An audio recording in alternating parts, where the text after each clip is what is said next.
Hey everyone! I've been seeing more and more videos mentioning the baking soda water shot, especially in conversations around weight management and wellness routines. But when I started looking into it, I noticed something.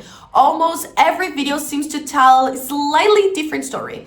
That's what made me curious enough to look a little deeper.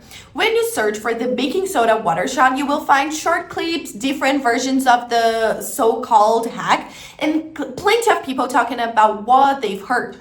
But most of those videos don't give you the full context behind the trend.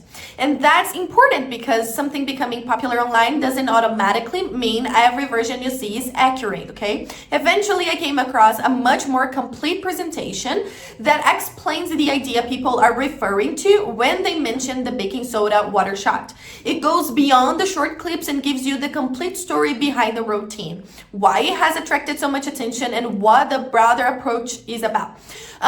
Intentionally not going to give you a recipe or instructions here because I'd rather not take pieces of the presentation out of context. And of course, no single hack should be viewed as a guaranteed shortcut for changing your body. Individual experiences can vary, okay? So if the baking soda water shot is what brought you here, the easiest thing to do is watch the complete presentation for yourself. You'll be able to see the full explanation rather than trying to put together pieces from different videos online. So I've left the link in the description below. Just click there and learn more about the baking soda water shot.